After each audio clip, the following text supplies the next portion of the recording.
Hello friends, आप देख रहे हैं आपका चैनल शेयर बाजार विद आयुष। और बात करेंगे दोस्तों इस वीडियो में पॉपुलर व्हीकल आईपीओ के फर्स्ट डे सब्सक्रिप्शन के बारे में।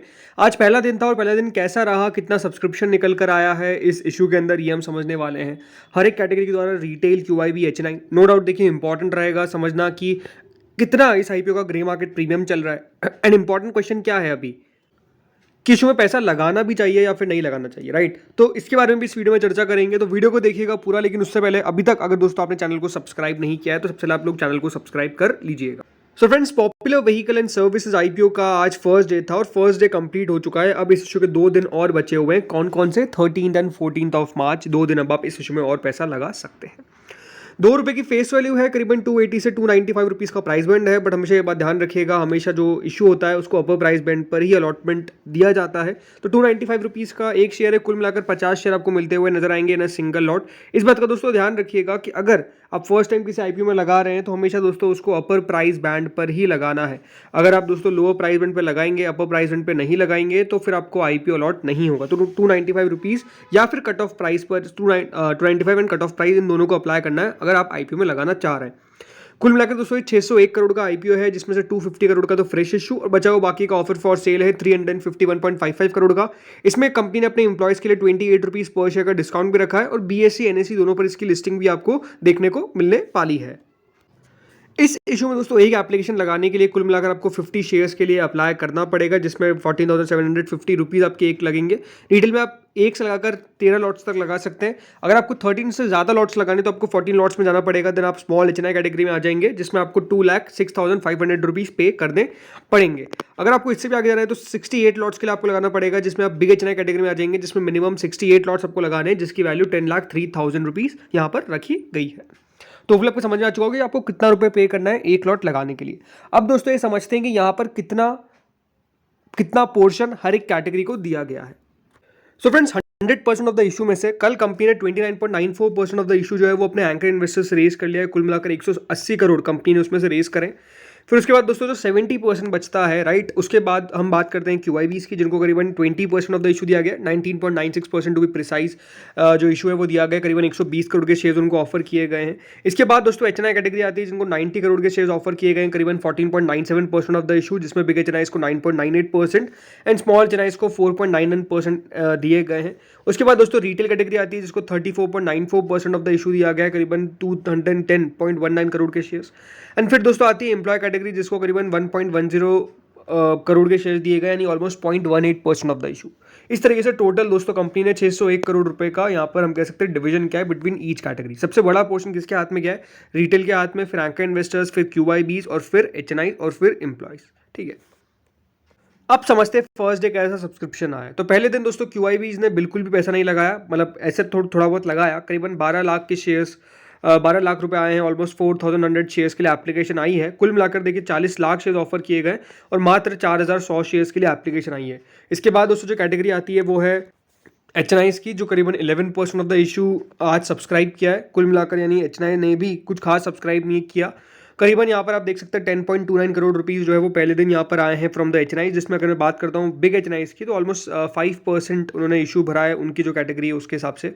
20,35,000 शेयर्स ऑफर किए गए थे और ओनली 94,300 शेयर्स के लिए यहाँ पर जो है वो एप्लीकेशन आई है। वहीं अगली जो कैटेगरी आती है वो है बिग एचएनआई के स्मॉल एचएनआई की।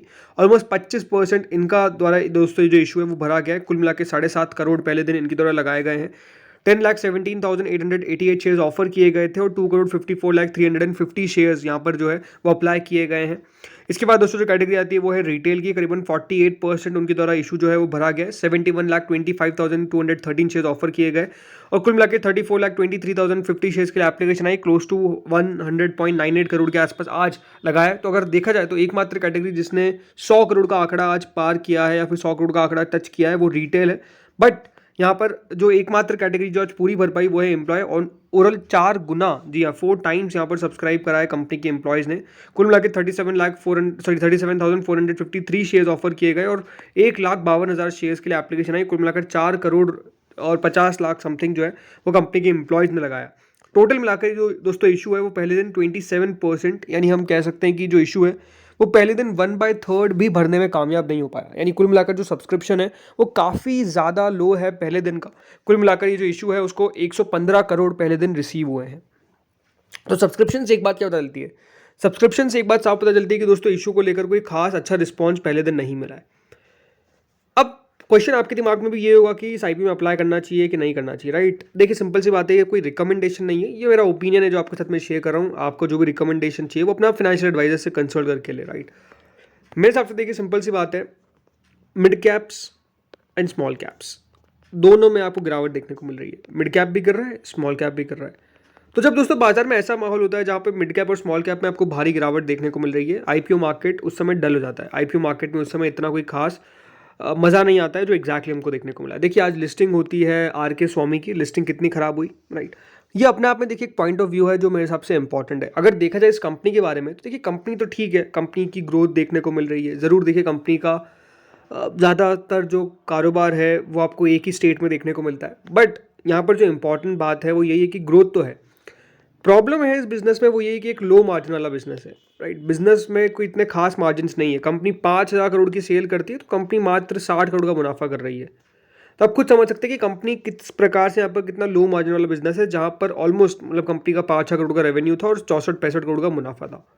तो इसका मतलब क्या है कि बहुत लो मार्जिन वाला बिजनेस है। देखिए एक एग्जैक्ट कंपनी है लैंडमार्क कार जो ये काम करती है, बिकॉज वो भी देखिए प्री ओन्ड SNU कार ये सब बेचती है, पूरे ओनरशिप रखती है। लेकिन हाँ ज़रूर यहाँ पर हम कह सकते हैं कि दोस्तों उस कंपनी को भी ठीक ठाक है, मतलब इसकी ये 26 के वैल्यूएशन पे आए हैं, वो करीबन 34-35 की प्राइस ट्रेंडिंग पे ट्रेड करते हैं। तो देखा जाए तो ऐसी तो जगह है, बट अभी करंट मार्केट सिनेरियो ऐसा हो सकता है कि यहाँ पर इसको इन लेवल से भी आपको नीचे लेवल्स पर ये मिल जाए, इसकी एक्सपेक्टेशन लगाई जा सकती है, कोई बहुत बड़ी बात नहीं है। हाँ अगर मैं बात करता हूँ ग्रे मार्केट की, तो जो GMP है वो भी देखिए 6.78% है, और वैसे भी देखिए ग्रे मार्केट जो क्या है यहाँ पर जो अभी आ रही है जैसे कि 6.78% है, बहुत ज़्यादा चांसेस है कि इससे भी नीचे खुले, क्योंकि ये लगातार हो ही रहा है। जो ग्रे मार्केट आ रही है उससे तो नीचे ही खुल रहे हैं। आज आप देख सकते हैं आर के स्वामी की जीरो ग्रे मार्केट थी, लिस्टिंग 12% नीचे हो गई।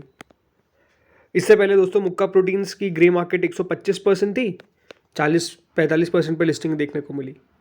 सिर्फ बात सिंपल है कि दोस्तों जो अभी ग्रे मार्केट है उस पर भी भरोसा बिल्कुल भी नहीं करना है। ग्रे मार्केट में भी हाल ख़राब है, बाजार का भी स्पेसिफिकली हाल ख़राब है। तो ऐसे कोई साइन दिखते नहीं है कि यहाँ पर कहूँ मैं आपको कि नहीं आपको लगाना चाहिए। पर्सनली मेरे हिसाब से वेट एंड वॉच करिए, आखिरी दिन तक वेट करिए और देखिए कि कितना QIB थर्ड डे को पैसा लगा रहे हैं। अगर QIB इस इशू में पैसा लगा देते हैं क्लोज टू 10,000 करोड़, कोई बहुत बड़ी बात नहीं है वैसे तो QIBs के लिए, लेकिन QIBs अगर इतना पैसा लगाते हैं तो मेरे हिसाब से देखिए IPO में पैसा लगाने लायक होगा, राइट। 10,000 करोड़ मेरे हिसाब से तो नहीं आएगा, मैं कोई बड़ी बात नहीं है ऐसा हो रहा था कि QIBs बहुत ज़्यादा पैसा लगाते हैं, राइट। तो ये देखना है कि यहाँ पे 10,000, 5,000, 7,000 कितने करोड़ रुपए QIBs लगाते हैं। अगर देखिए फिगर जो है वो बिलो 5,000 करोड़ रहेगा या फिर बिलो 4,000 करोड़ रहेगा, 5,000 भी चलिए एक रेंज लेके चल सकते हैं। लेकिन अगर ये 4,000 करोड़ से भी नीचे का यहाँ पर QIBs ने पैसा लगाया तो इसका मतलब ये कि QIBs भी इंटरेस्टेड नहीं है। तो लेट्स सी होता क्या आखिरी दिन। वैसे तो मैं आपको कह रहा हूँ ये मेरे सबसे फिगर आएगा ही नहीं, बट लेट्स सी होता क्या है। तो लास्ट डे QIBs का वेट करना है, 2-3 बजे तक देखना है, उसके बाद जाकर कोई डिसीजन लीजिएगा। तो दोस्तों इस वीडियो में इतना ही था। बाकी आप लोगों का ओपिनियन क्या है इस IPO को लेकर बताइएगा कॉमेंट सेक्शन में। Thank you friends for watching this video.